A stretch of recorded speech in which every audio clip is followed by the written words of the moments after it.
Hey,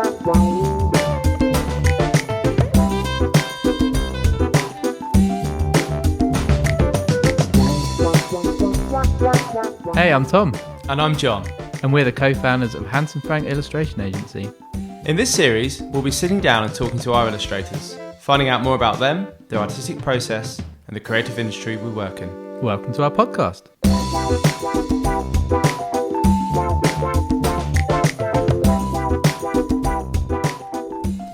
On today's episode, we're sitting down with Tom Haugomat and Bruno Mangyoku. Now, these are two separate independent artists, but they both share a studio in Paris. We were in Paris for the weekend, and we jumped on some Lime scooters and had a bit of a dicey adventure trying to find their studio. Yeah, it was a bit dangerous, actually. But we sat down with the guys in probably the hottest room I've ever been in. Lots of sunshine streaming in. A cat that set off Tom's allergies. It was horrendous. I think a few minutes in, I just suddenly, I don't know, a sneeze was building, but I was aware that we were recording, and I was a bit nervous about this sneeze interrupting the recording. Anyway, the cat was removed, and we got on with the conversation.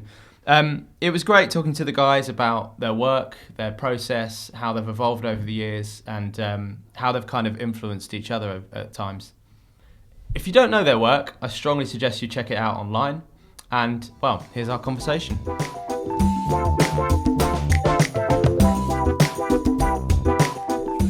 Yeah, well, so we're sat in a very sunny apartment on the 5th floor in the 2nd arrondissement? The 6th. 6th. Okay, my Paris knowledge is not improved.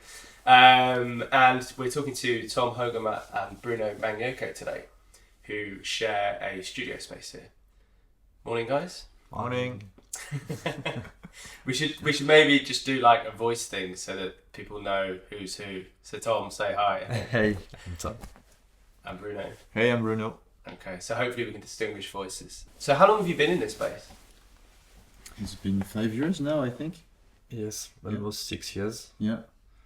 And initially we were like working as film directors, like animated film directors, in a studio called Cube, and we just decided to settle as freelancers because we wanted to work in our own place, and we had this opportunity to work with some friend of ours who are also looking for a place to share. So how many people are here in total? I think that there's a core group of people that are here like permanently, and it's like 4 to 5 people. But in all, we're like seven. And all illustrators or? All illustrators. Some are working in visual development for animated feature films. Okay. Or like TV series, also animated TV series. But we are mostly illustrators, and are you all friends? Like, where did you meet? Yeah, we all. There has been a new batch of of people that we've known from Instagram or some older relationships, but we are all from the same place. Yeah. And when you have someone new coming into your studio, do you have to kind of interview them? Is it surely like there must be a nice balance and harmony to the studio. Yeah. And when someone leaves, like it could go horribly wrong by bringing someone new in. Yeah. So do you interview them and make sure they're okay? Yeah, but we don't have any bad surprises so far. So far, yeah. That's good. So how long have you guys known each other? We've known each other for like 11 years ago. Okay. We met in our at school at the Gobelin, the animation school. So what age did you were there? In our 20s, I think. Yeah. And we were working. But we didn't start working together during that time. We were on separate projects, but we started working on our first short film right after our graduation. Okay. Actually, maybe the thing is, like Bruno and me, we were a bit scared of the work industry, you know. Yeah. And when you are like a student in Gobelin, there are a lot of people who, at the end of the after graduation, they just come in school and they just make small interviews, and they are really looking for animators and designers, Okay. like in the big studios, you know. So like Dreamcast and Dreamworks. But DreamWorks and I don't know, like big studios that just Pixar, Sony. But and there's a lot in Paris, isn't there? There's a lot of big animation studios. There's a lot of. I think Paris is quite packed with TV series studios. There's one big feature film studio, MacGuff, who's working with Illuminations, with Yes. like the Minions and the everything. Minions and Despicable Me.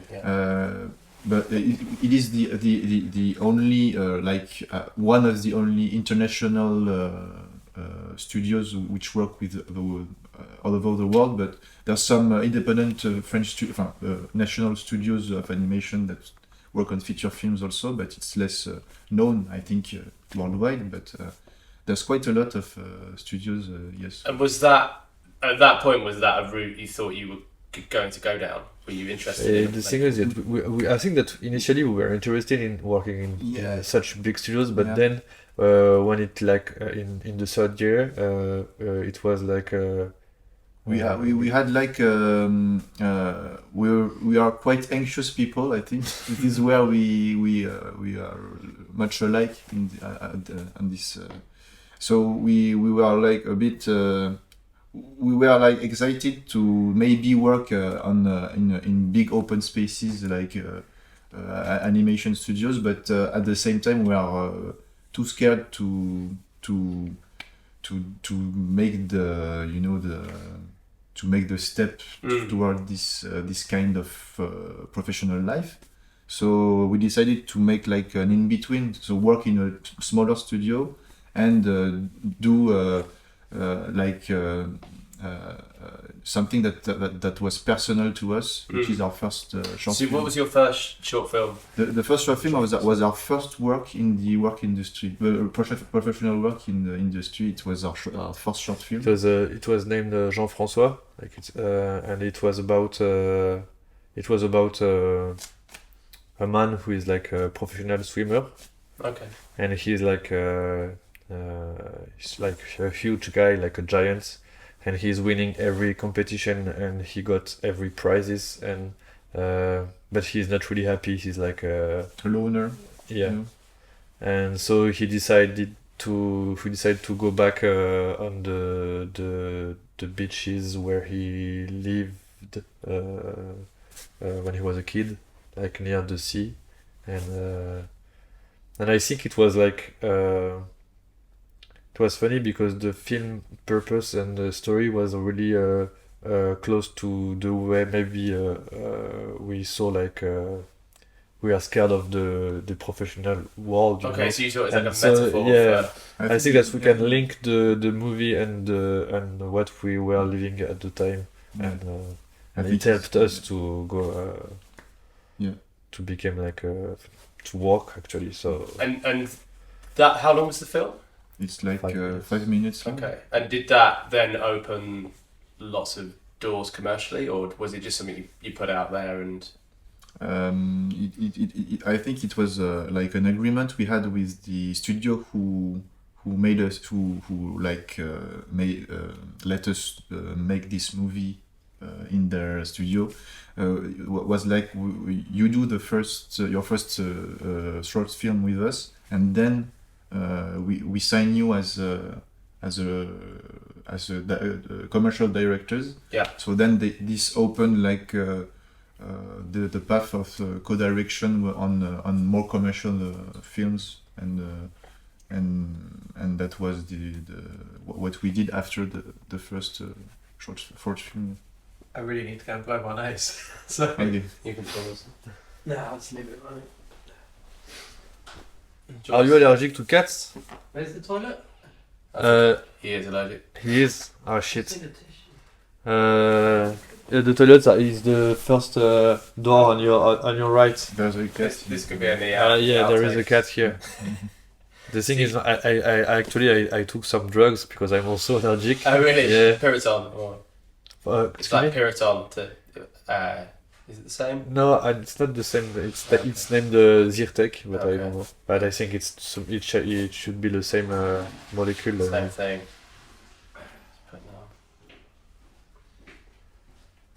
Ah mince.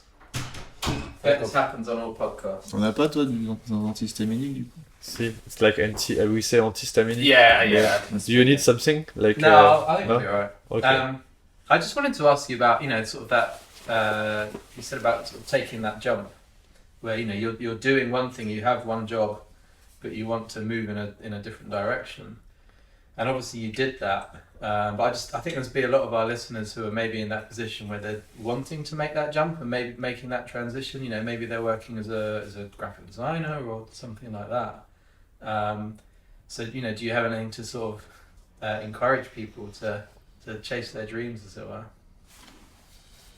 I think that at the beginning we just actually we decided to work in our own little place, but we kept working on animated films.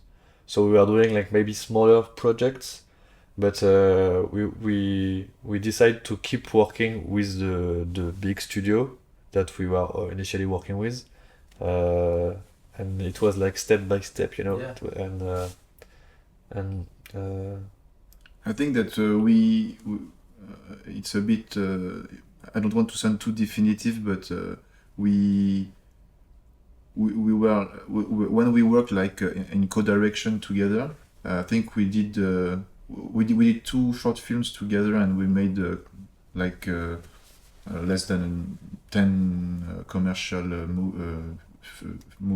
films, and then naturally we wanted to express ourselves like more individually, I think. Yeah, so you were both creating your own work. Yeah, I think that Tom made the transition earlier, so I stayed a bit in the animation industry longer than him, but he made the transition to illustration while making our second short film.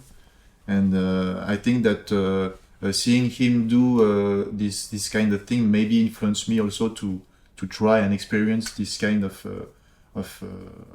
work, the illustration work, and but we still I think that there's not one month when we don't we always talk about possible projects together, be it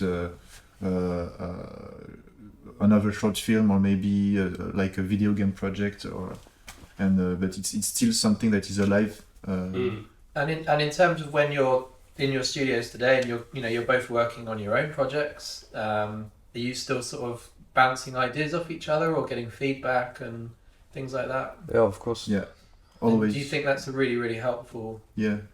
And we actually as we learned in an animation school, doing an animation movie is really a teamwork.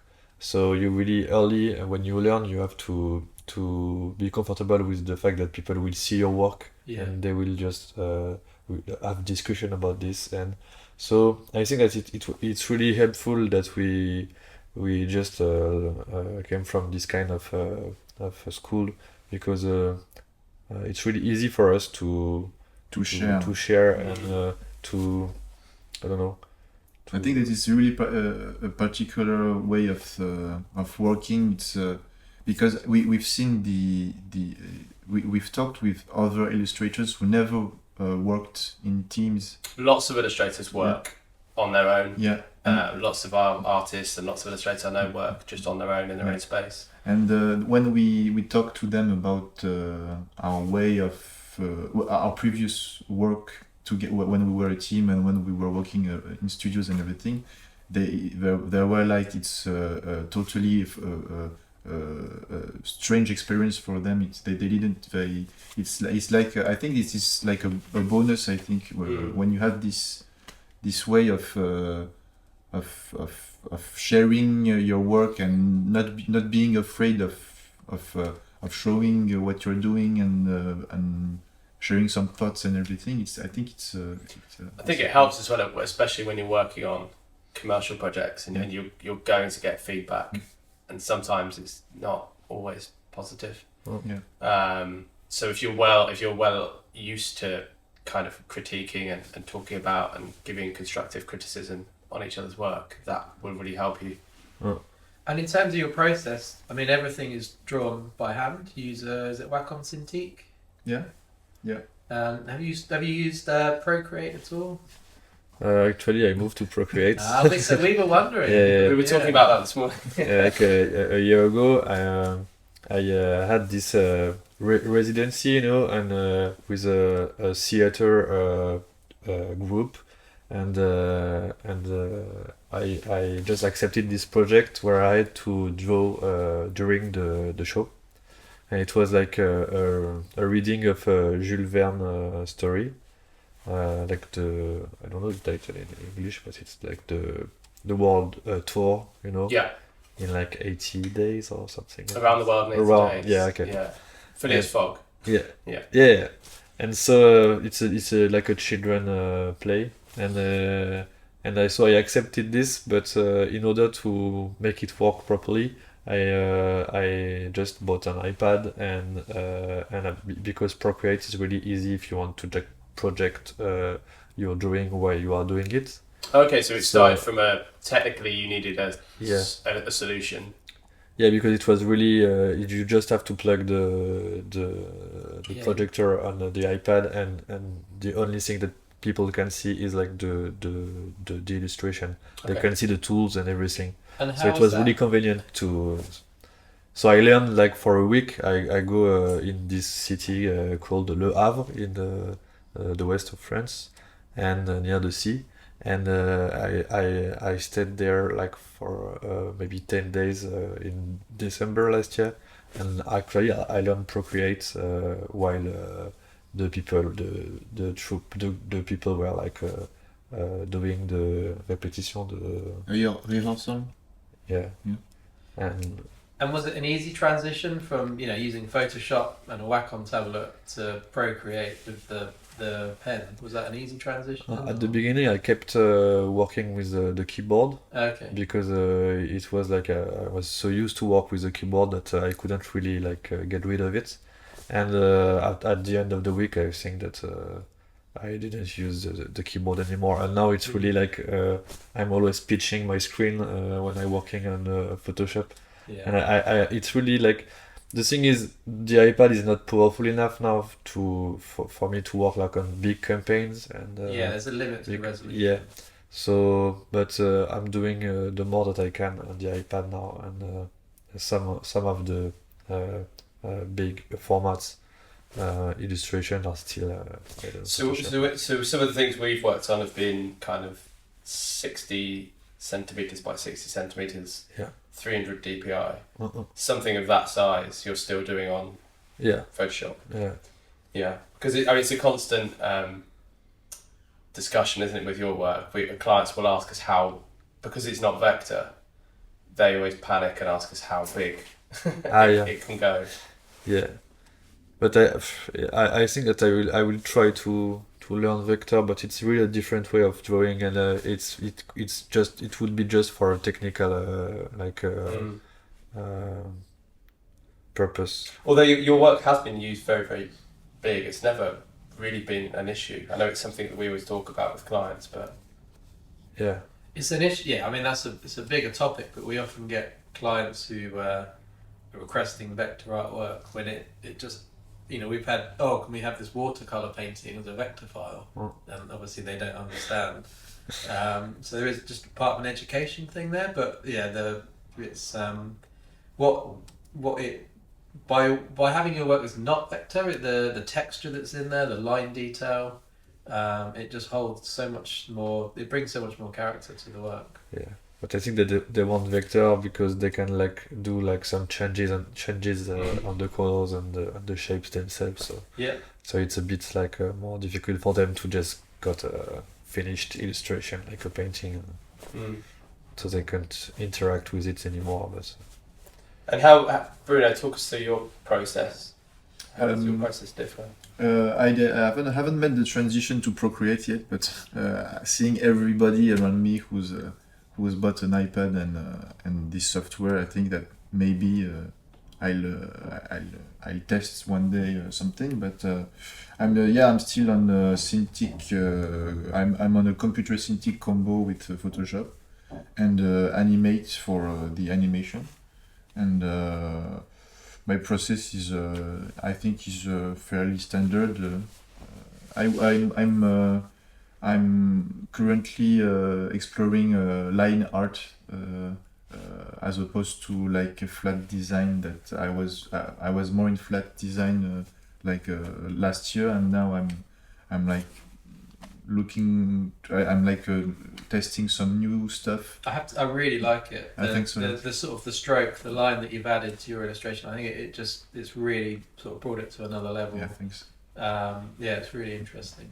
But you, again, from a technique point of view, you always start in sort of grayscale, black and white. Yeah, always, because it's I think that when I imagine a concept, I think as opposed to Tom, because Tom has a very different process, but I always see the sketch without the colors. Yeah. I see the idea, which I don't know. It's like, pretty much grayscale, I think, in my head. So that's already. locking down composition, all that kind of thing, and then once you've got that confirmed, then you can add in the color. Because I need to have the structure beforehand.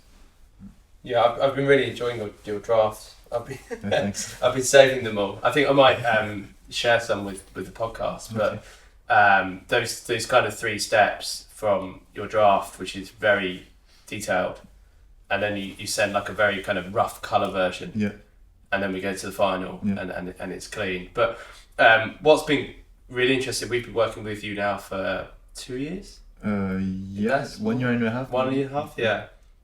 And I think your style has really developed even within that time. Yeah. And I feel like you have really hit upon something really interesting at the moment. What's been behind that kind of evolution? Is it just you playing, or is it? I think that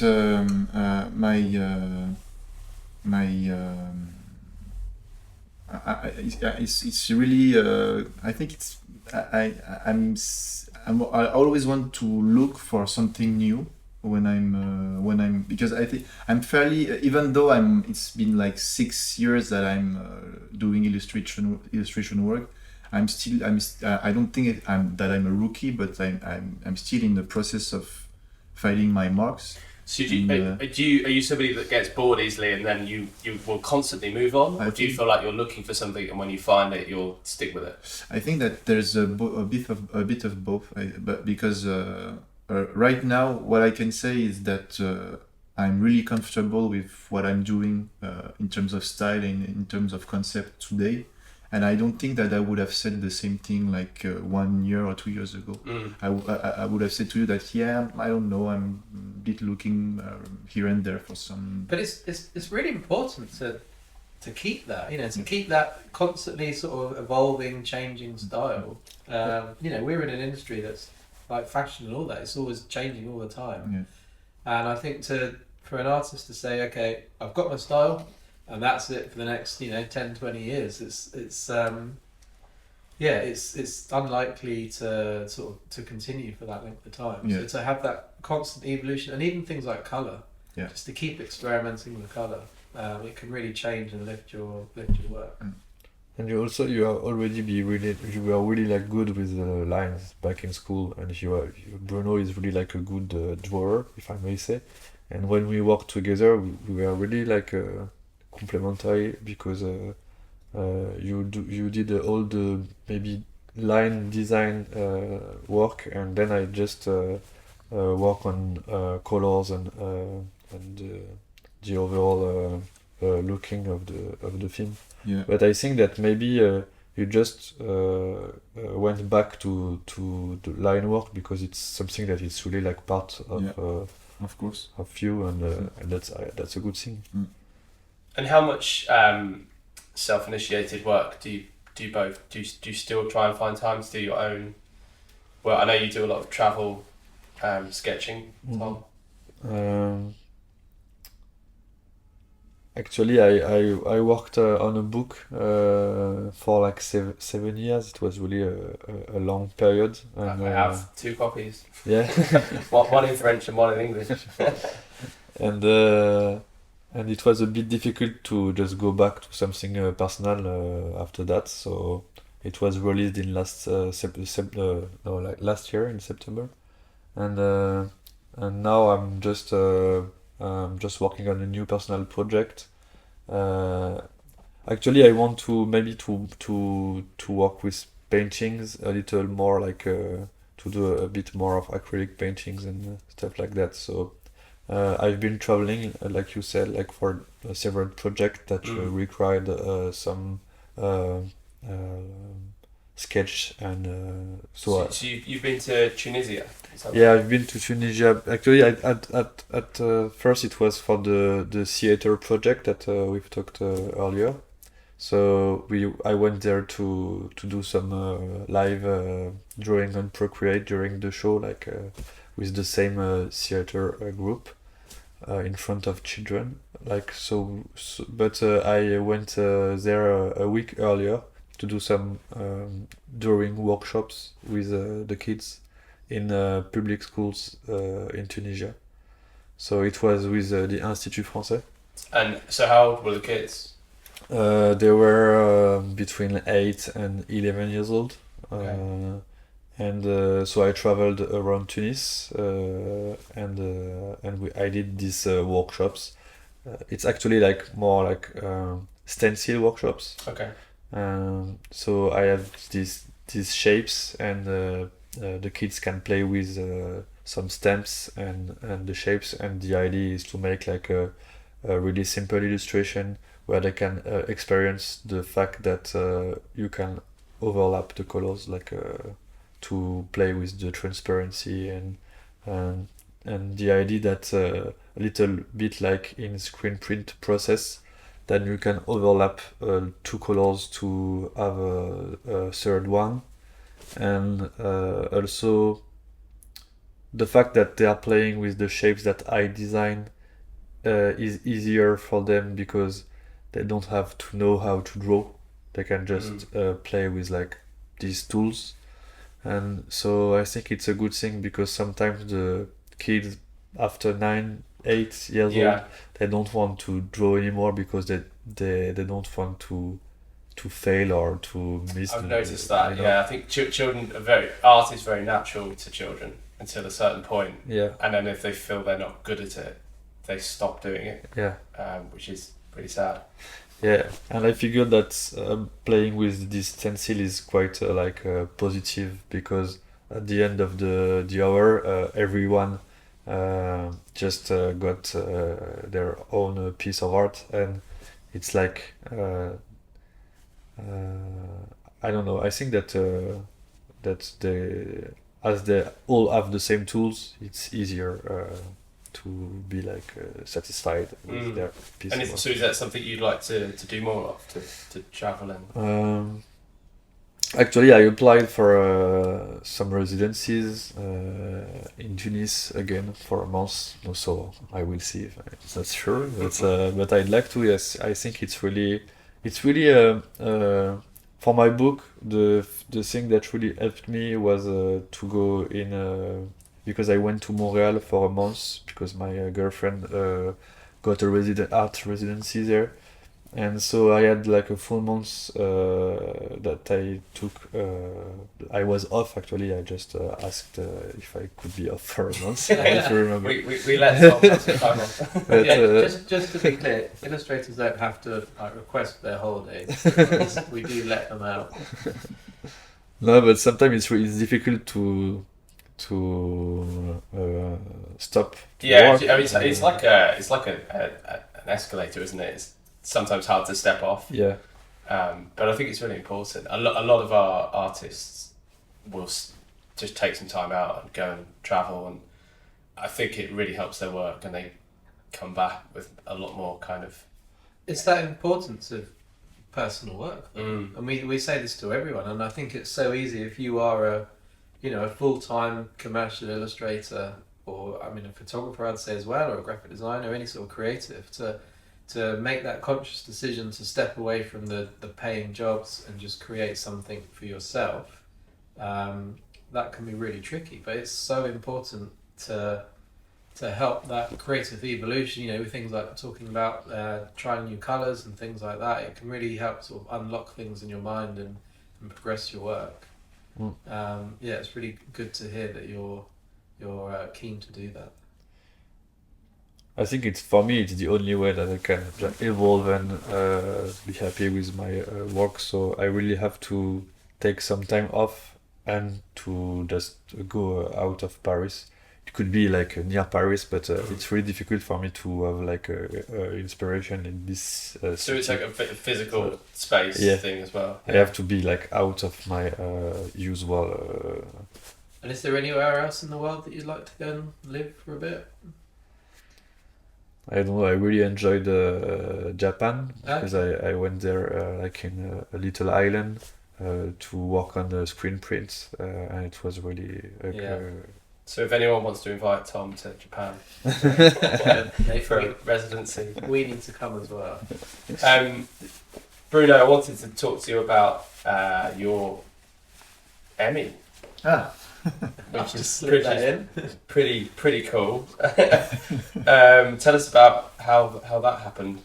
Well, I had I have an acquaintance who's working at Chromosphere Studio in LA. It's a studio who does animated TV series, like the credits for some TV series or some commercial work and everything. And I think that she recommended me on a job that she was working on, a project which was a 3D VR experience, short film. It was a bit of mixed media stuff, and they needed an input in character design. Yeah, there have been a bunch of people working who had previously worked on the project, but who they wanted like another direction, I think. So she called me because as I was working in illustration, maybe I had some other things to propose. So I did a lot of character designs for this project. I think I don't know, but there were like dozens of characters to design, and in the end I think that they quite liked what I was showing, so I was satisfied of the experience. And then I had the surprise, like 1 year later, someone called me from the Emmy Academy Award staff, who said that I was awarded something like an individual achievement for my work on this, and it was really surprising. It was an honor. So you actually have an Emmy now? Yeah, it's at home, but I don't know where to put it because I don't have a chimney or anything. Wow, where do you put these awards? I think next to the Oscar. I think the next one, I think. But it's a beautiful. It's called the Age of Steam. Age of Sail. Age of Sail. Sorry. It's the story of the end of, like, how do we call it? Cutter boats, I think, with large sails, and then it was the transition between this and like big steamboats, who like changed the industry of fishing and everything. So it's the end of this age, this era. We'll include a link with the podcast, but I watched it with my kids recently, and it's beautiful, and they were kind of gripped by it. And it's really intense. Yeah, it is intense, But yeah, congratulations. It's not every day you win, and you didn't get to go to Hollywood. No, I didn't, because I was part scared and part I hadn't had time because it was a bit of it's a bit of a last minute, when they call me, so I didn't have time to organize myself. But next time for the next maybe. So and do you see? I mean, I think both of you, obviously, you came from this kind of film animation background. Is film still important to you? There's kind of cinematic themes in both of your work. Do you go to the cinema lots? Do you still watch lots of films? Is it a big influence? Yeah, of course. Both of us, I think, we have this. It was at first I think that what we share with Tom is even before the drawing and before the aesthetics and the visual, we want to share a story. I think with our work, we want to share I think. When you see the work of Tom or mine, there's always a narrative, I think, and this is something that is very important to us, and this is what brought us firsthand to directing movies, and I think that we kept this for our current work, and so obviously we have this need to see a lot of movies and see what's going on in this medium. Who are your favorite directors? So many, I think, but I like Korean directors. There's a bunch of them who are really crazy, and I love them. But Bong Joon-ho, the one who made Parasite, I don't know if you've seen the last it was he won the Cannes, the Palme d'Or. Okay, yeah.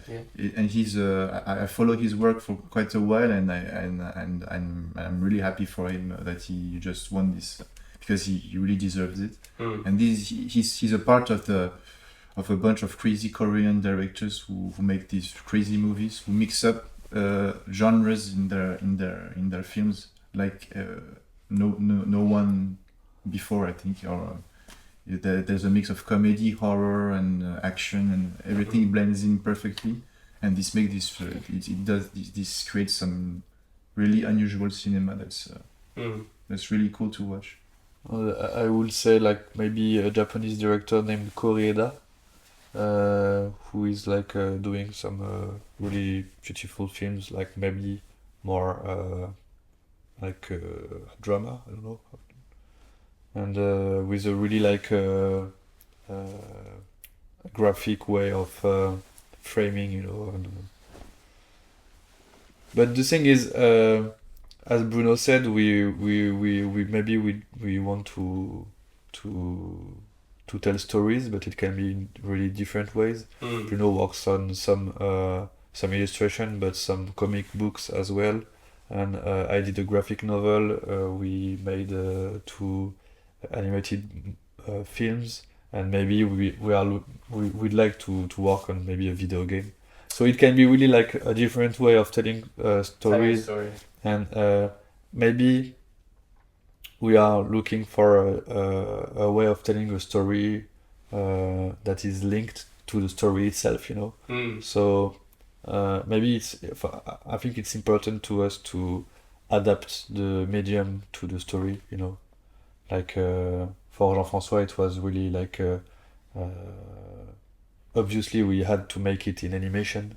For my book, there was no way to tell this story in a different way, because it's really working in diptychs, so you have to watch the left and the right pages, and it's like a dialogue. So every story maybe needs to have his own medium. So we are not not set on one. Yeah. It's you mentioned video games, then, and there's obviously been a theme in your work in the past. And I remember the first time I came to a studio, you had the N64 and PlayStation. Are you gamers? Do you still play games? Yeah. Of course, yes. It's I think that it's so much part of our childhood that it's something that we. You don't want to let go. No, I don't want to let this go. I find that video games have, I don't know, they're so immersive now. Yeah.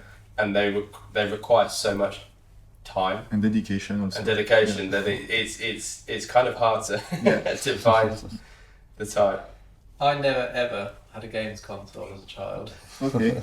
And it's weird. They do nothing for me. Like, I'm sorry to listeners that are really into gaming, but I try to play one now, but I just don't have the. I just get bored so easily, and then I just can't get into them. It's a shame. Yeah. Although it saves me money, I think. Yeah, of course. Yeah. But there's conversations like this. I have nothing to add. Moving on. Yeah.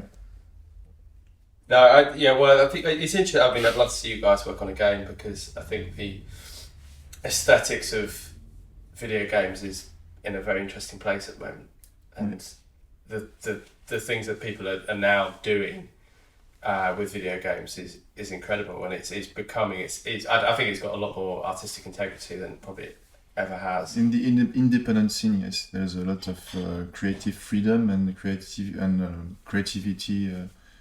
compared to like blockbuster video games, a bit lookalike. But in the independent scene, which is really the area where we like to express ourselves, there's something to do, I think, of course. And how about, I always ask everyone about music, but do you guys have music on in the studio, or do you listen on headphones, and what do you listen to, and does it change depending on what you're working on? Go on. I think we mostly listen to music in headphones in the studio, because it's a bit like, could be a bit tricky, like you can't agree. yeah, we can't, and everybody is not like working on the same thing at the same time, so some people needs to like be entertained, some need quiet, some are playing to video games, and but I don't know, it's always a difficult question for me, because there is so many things I love to listen to, so maybe I'm a bit into like old like blues and jazz music, and Bruno, there is a pub next to the studio, and Bruno says that when we are in this pub that we are inside my mind. Yeah. And it's like it's like have you seen Being John Malkovich? Yeah. When it's a pub who's called the Castor Club, and when I first he introduced me to this club, like it was an after party. We were already a bit drunk. It was like 3 a.m, and he said, "Yeah, let's go to the Castor Club." And when we entered this place, I think we are in your head. There was some like I don't know how to describe this music. It's like some like tropical music, bluesy. I don't know. It was like the Louis Armstrong, with a bit of like tropical island feel. And then there was this beautiful woman making cocktails with this handsome guy. Also, only guys, I think, behind the counter. It was. But it's a really small. It's really small. It's really. We should go there after this podcast. It's really nice. And that's what you think the inside of Tom. Yeah, because all his passions are inside this place. Wow. That would make a good illustration. But to go back to music, I think that I don't listen to music while I make concepts. While I have to think about the rough sketches and everything. But I like to when it's like a bit more mechanical, when it's cleaning process. Music is like you're in this mood, when you don't really have to it's not intellectual work, when you clean the process. So. Can we just talk about? So you mentioned the cleaning process. Yes. Now this I think you're the only illustrators on our books that have this kind of stage in their creative process. But effectively, when you're doing correct me if I'm wrong, but when you're doing your initial sketches, all of the line detail is quite rough. Yeah. And then once the work is approved by the client, you go in and kind of tidy up and clean the lines. Is that correct? Yeah. Okay. And is there a reason for kind of having those two stages from a creative point of view? I think again, I'm repeating myself a bit, but I think it all comes from my animation background. I think there's this in animation there's 3 steps. There's the rough animation, and then that's what we call the tie down. It's like a bit tidied up lines, but not really clean. Then there's the cleaning process, which are if we speak in traditional, it's only the line art, and then the color comes in the end. I think I kept this way of. So you've applied the rules of the different medium. Yeah, I think that it's. And we have found on some jobs that we need to explain this to clients because they don't always get it, and it's easy to explain. We can show them examples. Well, the problem is that sometimes the drafts are so good. Yeah. They think it's finished. I think we have I think some of our vector artists have it's different, but they'll go in and clean the nodes on the vector illustrations and just tidy those up. But it's an interesting kind of addition to that process. I saw that everybody was working like that. Yeah. Well, everyone's different. Everyone has their own way. But you told me that like a few days ago that Malika was working directly in vector. Yeah, just her working like really straightforward, like. So she has some assets already ready, or how? No, she was creating the as she's working in vector. Okay. So you can see it's really fast, and you can see like the. Well, we'll have to ask Malika on her podcast. Yeah. But yeah, she's working straight into vectors and then cleans them after for the final art. But it's interesting. I think everybody we work with has a slightly different process and technique, and we've always felt that our job as agents is not to try and make people work to a certain way. We what we want to do is understand how you work, and then explain that to clients and help you work in that way, rather than trying to make people conform to a certain way of working. I think the general assumption is that all illustrators will do a pencil sketch and then move on from there, but I think that's quite rare these days. Okay. Yeah, it's just about telling people what to expect, and making them aware of the stages of your process, which is obviously slightly different for everyone. I was going to ask you quickly about who else you like, who else in terms of the illustration world, whose work you admire, and. I'm really fan of John McNaughton's work. He's like published by Nobro. He's a graphic novel. And I was also really influenced by a French illustrator named Bex Bolex, who is working in a lot with a screen print process. And I think that maybe it gave me the willing of working with this technique. And I don't know, a lot of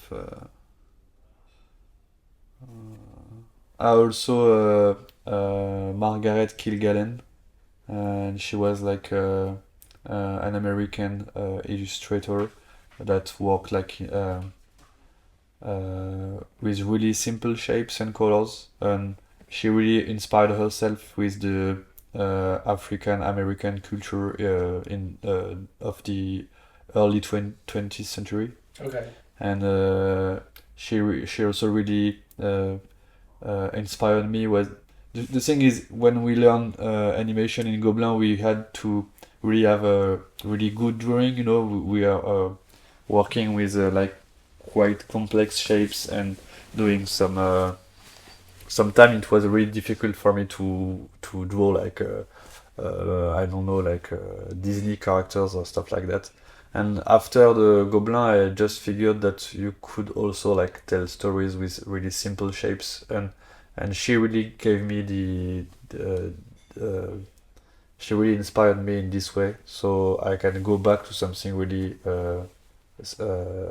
minimalist and so. But I think that these three illustrators. And how about you? I think that I'm really American inspired. I think globally, I think that I like old independent cartoonists like Daniel Close and younger guys like Adrien Tomine. They are mostly cartoonists, but they also dabble in illustration, like some New Yorker covers and everything. Yeah. And I really like these guys. I like their narratives and I like their style. I like Charles Burns also. And there's this old comic book artist, Jack Kirby. Oh yeah. I'm really fan of this of his style. It's he reinvented the pop comic book superheroes style, and it's really nice to see that his legacy is still It's continued. Yeah. And do you at home, are you surrounded by art on the walls? Is there illustration in your houses, or is it something that you don't want to have at home because it's work? My home is absolutely not aesthetically aesthetic. I don't have my home is really random. I don't. I'm not likely to be on Pinterest. Okay. I don't have any. I have some drawings from like my pals, but it's not really. I don't think. On the contrary, Tom, I think that you. Is Tom's just full of his own work? You can tell us, Bruno. Does he just have his own art on the wall? No, I don't know. No. Not really, but, There's only Virginie Morgan. Yeah, I have a lot of screen prints, and yeah, So I must you're confess a bit that I of a really collector. like to collect and do. But it's not really on the walls. It's more like Leaning against the walls. yeah. I realised recently that I have only illustration on the walls, so now I'm trying to put some photography up as well, just to make it feel less like a work place. But yeah, and I guess before we finish up, would you be able to offer any kind of younger listeners some advice or any words of sort of encouragement if somebody's just starting out? I think you have to be patient, because when I meet like some students, they all want to know how I found my graphic style, but it took really years, because Bruno, he said earlier that he was still looking at something, and I think that it took maybe like I was maybe 27 when I found something that I'm comfortable with. So you really have to keep working by also like observing maybe and not just following illustrators on Instagram, but also like watch movies and maybe photographs, and like I don't know. You have to like broaden your horizons. Yeah. For me, I think that I'm a bit of an old schooler, but I think that the starting point is to draw from observation. You have to know how to draw something accurately that exists in the real world, and then you can start bending things and maybe playing with them. But it's my point of view, but maybe I'm wrong. But I think that it's only like this that you can really be original and creative. So I think that art schools who have this classical curriculum lessons like drawing from observation is a good starting point. I think. Yeah. And always draw, always having a notebook with like sketches and ideas and everything. That was definitely sort of drilled into me at art school as well. It's I think you can see some people who in their illustrations they might have a really nailed down technique, colours can be great, but if they can't draw, there's only so far you can take it. So that's a good bit of advice there. Well, wrap up. Thank you very much. We're all off to the pub. It looks like the inside of Tom's head now. So we'll report back on what that's like. Yeah. Thank you, guys. Thank you. Thanks.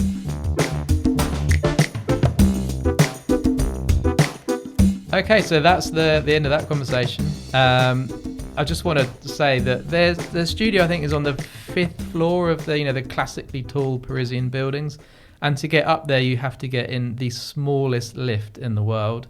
On the way down, I just opted for the stairs. It just I didn't like it.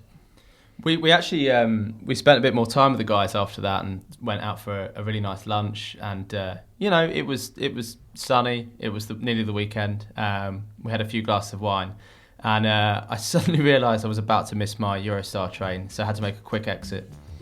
And if you'd like to know more about Handsome Frank Noratis, check out our website, handsomefrank.com. Thanks very much for listening.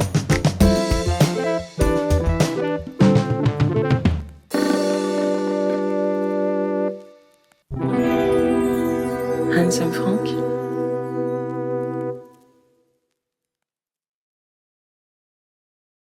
Handsome Frank.